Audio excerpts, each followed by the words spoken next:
안녕하세요. 대연 멘토 이정열입니다. 자, 이번 영상에서는 인선 ENT에 대한 투자 포인트를 말씀드릴 건데요.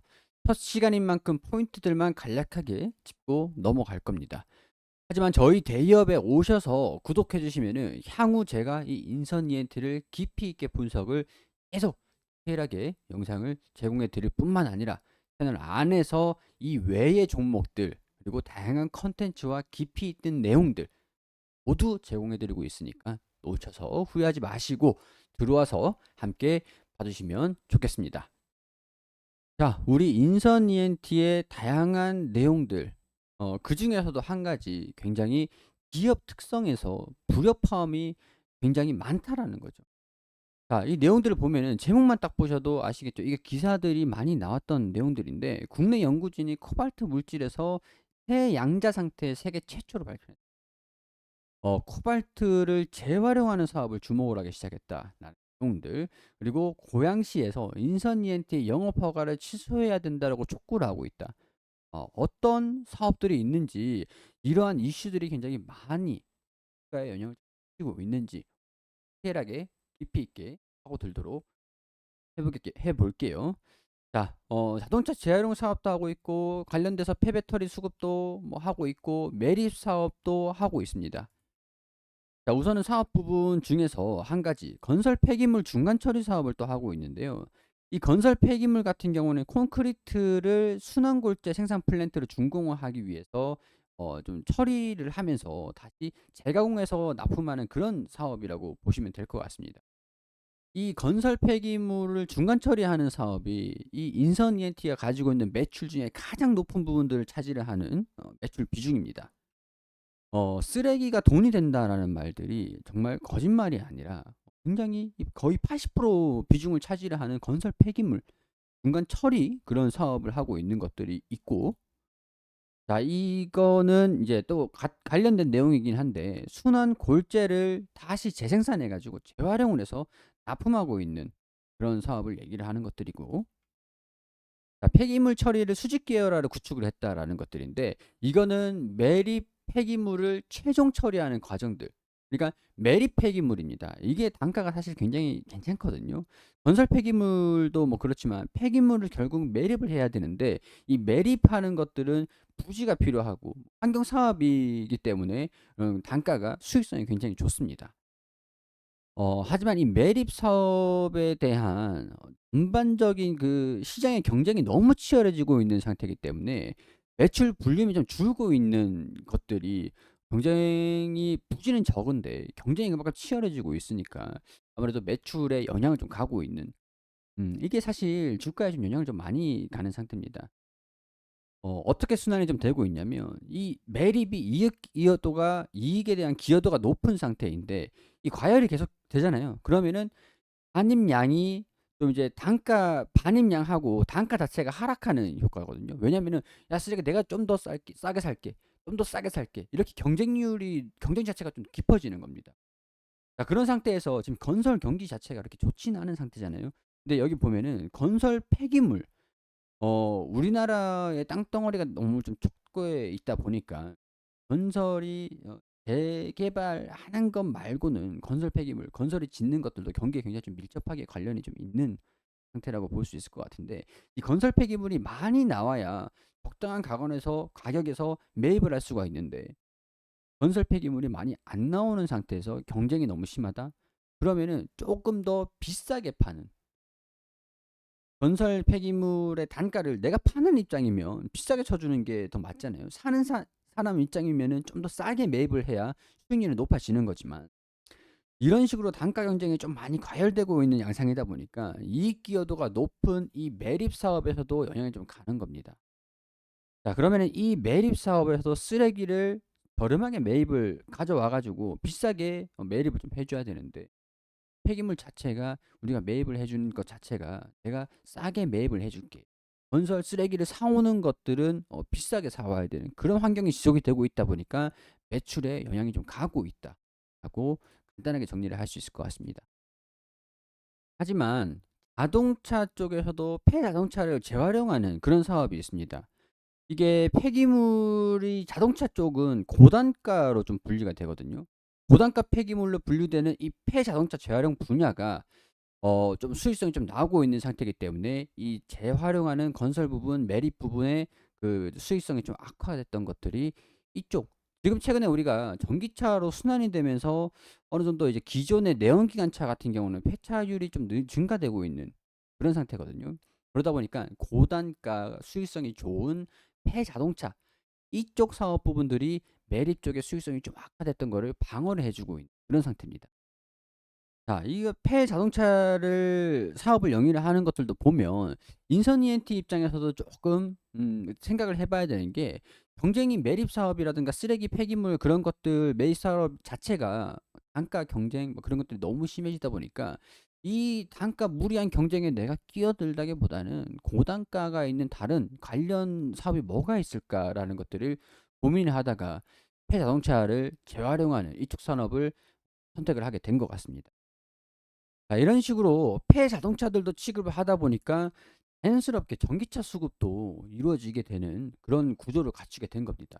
자, 그렇기 때문에 인선 ENT가 매립, 환경사업 그런 것들도 이제 테마적으로 좀 엮이면서 여러 가지 요인들 반영이 좀 되고 있는 상황들이지만 폐배터리 재활용 쪽으로 테마도 엮여 있는 그런 상태잖아요.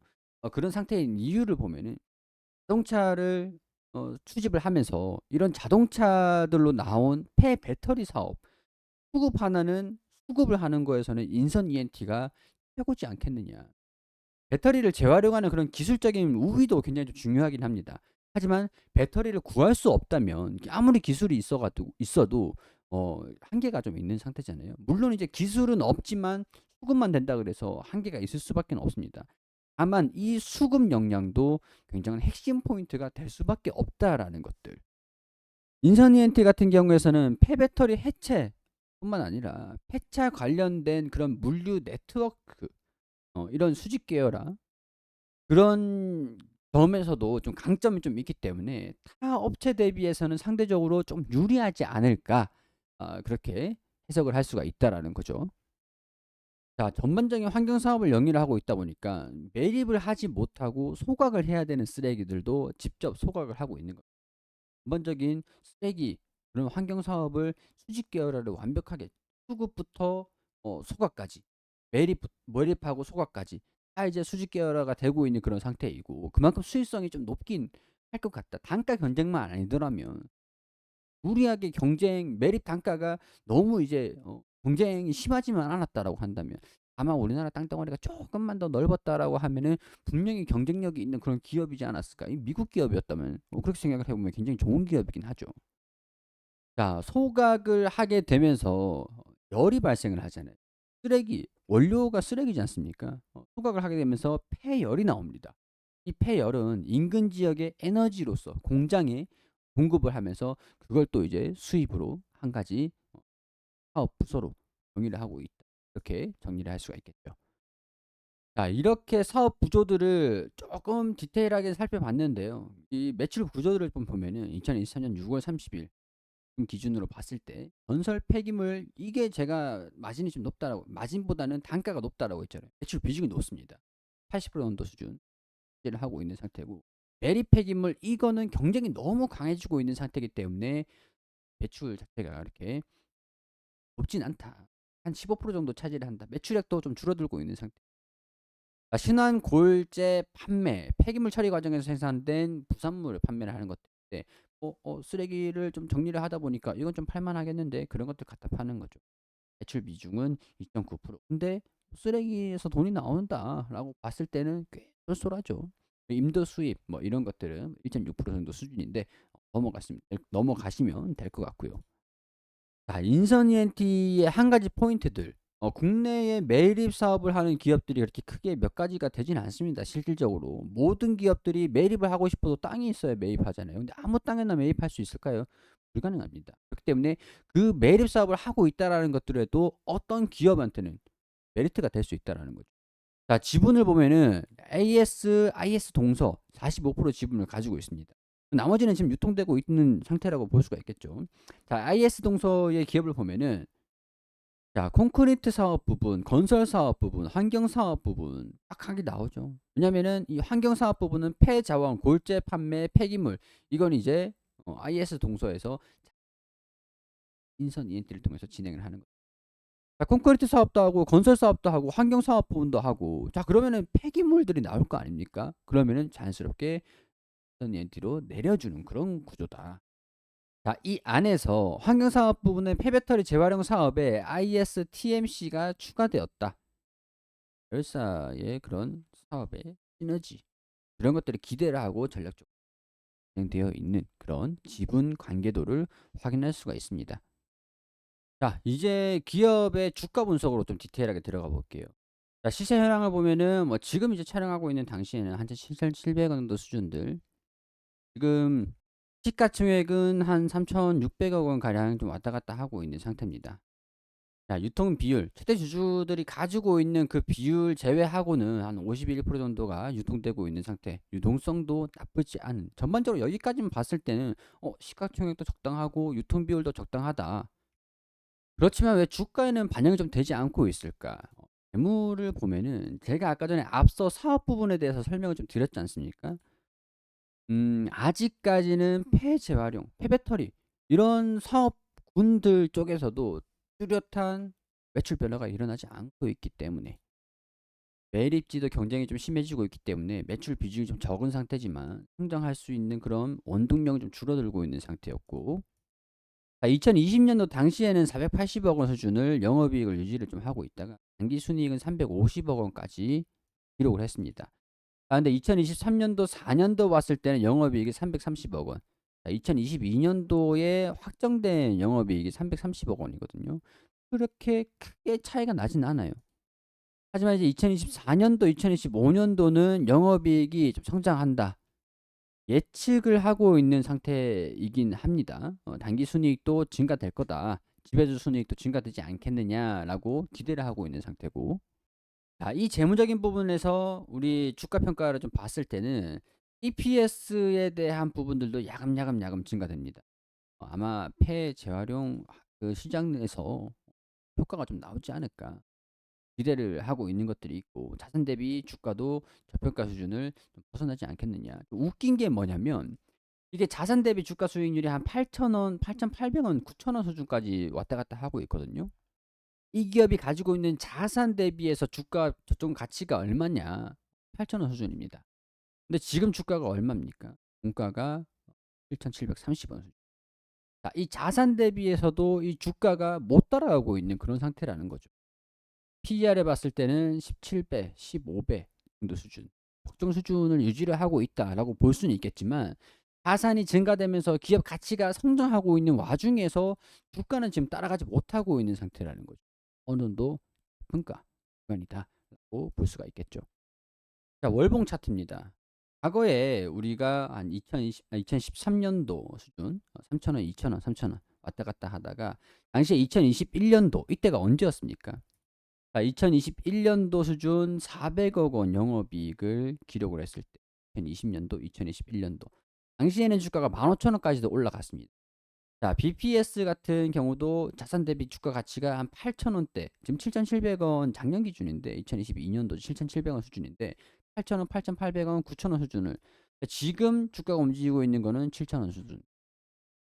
주가가 계속 하락하고 있는 상태인데 물론 이제 여러 가지 대외적인 변수도 있을 거고 불확실성도 존재하긴 할 겁니다. 이런 부분에서 주가가 좀 빠지고 있다. 고평가가 되고 있는 건 영업이익이 빠지면서 같이 빠지고 있는 상태인데 이 폐배터리 시장에서의 그런 영업이익 효과가 좀 증가될 것인지 그런 부분들도 앞으로 디테일하게 계속 추적해 나가면서 제가 현장도 나가보고 또 파악을 해볼 수 있도록 하겠습니다. 자, 전망치를 봤을 때나 지금 주가 평가를 받고 있을 때나 제가 생각했을 때는 여기까지 분석을 했을 때는 저평가 구간이 맞는 것 같거든요. 앞으로 이 인선 ENT 주가가 어떤 부분에서 영향을 계속 받을지 끝까지 추적해서 말씀드릴 수 있도록 분석을 디테일하게 해줄 수 있도록 할 테니까 우리 대엽 구독 한 번씩 해주시고 다음에 오셔가지고 인선 ENT를 채널 내에서 검색을 하시면 알람을 하시라는 거 참고 부탁드리면서 저는 여기서 인사드릴 수 있도록 하겠습니다. 응해 주셔서 감사드립니다.